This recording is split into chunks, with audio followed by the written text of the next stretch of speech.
एक गांव था, उसका नाम था धवलपुर। धवलपुर छोटा सा लेकिन बेहद शांत गांव था। सुबह होते ही मंदिर की घंटी बजती, लोग अपने अपने काम पर निकल जाते। कोई तालाब के किनारे बैठकर जाल डालता, कोई फैक्ट्री की तरफ काम पर जाता, तो कोई घर के बाहर बैठकर अखबार पढ़ता। सब कुछ रोज जैसा ही था, लेकिन उस दिन हवा में कुछ अजीब सा महसूस हो रहा था। दोपहर के करीब गाँव के कच्चे रास्ते से एक आदमी अंदर आया। उसका नाम था टुंग टुंग। उसकी चाल में घबराहट थी, आंखें बार बार पीछे देख रही थीं, जैसे कोई उसका पीछा कर रहा हो। वह सीधे गांव के पुराने पीपल के पेड़ के पास पहुंचा। आसपास कुछ लोग बैठे थे। टुंग टुंग ने जेब से एक छोटा सा पाउच निकाला, चारों ओर नजर घुमाई और चुपचाप उसे जमीन में दबा दिया। फिर बिना कुछ बोले आगे बढ़ गया। एक लड़के ने आवाज दी, अरे भाई, ये क्या दबा रहा था? टुंग टुंग रुका, गहरी सांस ली और बोला, कुछ नहीं, मिट्टी की दवा है। इतना कहकर वह तेजी से गांव से बाहर निकल गया। शाम ढलते ढलते धवलपुर में अजीब घटनाएं होने लगी। जो आदमी तालाब में जाल डाल रहा था वह अचानक लड़खड़ाया और बेहोश होकर गिर पड़ा। एक घर से तेज चीख सुनाई दी। फिर अचानक सन्नाटा छा गया। कुछ लोग ऐसे गायब होने लगे जैसे वे कभी वहाँ थे ही नहीं। पूरा गांव डर में डूबने लगा। इसी बीच ज्ञान अपनी माँ के लिए दवा लेने गया था। जब वह लौटा तो घर का दरवाजा खुला था, अंदर कोई नहीं था। माँ, उसने कांपती आवाज में पुकारा, लेकिन कोई जवाब नहीं आया। उसकी आंखों के सामने वही पुराना पीपल का पेड़ घूमने लगा। थोड़ी देर बाद गांव का एक बुजुर्ग कांपते हुए बोला, आज दोपहर एक आदमी आया था, नाम था टुंग टुंग। वो कुछ जमीन में दबा कर गया है। और तभी से ये सब शुरू हुआ। ज्ञान का दिल जैसे बैठ गया। उसके दिमाग में सिर्फ एक ही नाम गूंजा, उसका दोस्त राई स्टार, वही जो पहले भी कई बार गांव को बचा चुका था। ज्ञान बिना रुके पास के पहाड़ी इलाके की ओर भागा।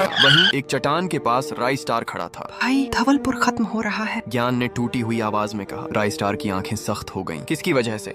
और लोग किसी फैक्ट्री वाले का नाम भी ले रहे हैं, पुष्पा। यह सुनते ही राई स्टार ने आसमान की तरफ देखा और अगले ही पल वह हवा में उड़ गया। वह सीधे टंग टंग के घर पहुंचा। टुंग टुंग दरवाजे के बाहर बैठा था, कांपता हुआ, डरा हुआ। राई स्टार ने गहरी आवाज में कहा, अब झूठ नहीं चलेगा। टुंग टुंग रो पड़ा, मैंने जानबूझकर कुछ नहीं किया। फिर उसने सब कुछ बता दिया। फैक्ट्री में पुष्पा ने एक चीज बनाई है, वह लोगों को धीरे धीरे गायब कर देती है। मैंने उसकी बातें सुन ली थी। उसने मुझे धमकाया, कहा अगर गांव में ये नहीं दबाया तो मेरा परिवार नहीं बचेगा। राई स्टार ने कुछ नहीं कहा, बस मुड़ा और फैक्ट्री की तरफ चल पड़ा। फैक्ट्री के अंदर गहरा अंधेरा था। मशीनें लगातार चल रही थी। बीच में पुष्पा खड़ा था। तू आ ही गया, वह हंसते हुए बोला, अब सब खत्म होगा। राई स्टार ने शांत लेकिन सख्त आवाज में कहा। अगले ही पल फैक्ट्री कांपने लगी। मशीनें एक एक करके बंद होने लगी। पुष्पा पीछे की तरफ गिर पड़ा और उसके गिरते ही धवलपुर में जमीन के नीचे दबाई गई चीजों का असर खत्म होने लगा। लोग धीरे धीरे बेहोशी से जागने लगे। जो गायब हो गए थे वे वापस नहीं आए, लेकिन गांव बच गया। एक गांव था जहां रात को सब लोग मिलकर जश्न मना रहे थे, ढोल बज रहे थे, हंसी मजाक चल रहा था। तभी अचानक हवा ठंडी हो गई और गांव की लाइटें झपकने लगी। उसी वक्त अंधेरे में एक लड़का प्रकट हुआ। उसका नाम था टंग टुंग। उसकी आंखें अजीब तरह से चमक रही थीं। कोई कुछ समझ पाता उससे पहले ही गांव में चीख पुकार मच गई। टुंग टुंग जहां जाता वहां लोग गिरते चले जाते। पूरा गांव डर से कांप उठा। लोग भागकर अपने अपने घरों में घुस गए और दरवाजे बंद कर लिए। राई स्टार और उसका दोस्त ज्ञान भी घबराकर घर के अंदर चले गए और दरवाजा लगा लिया। ज्ञान ने कांपती आवाज में कहा, भाई ये क्या था? ऐसा तो हमने कभी नहीं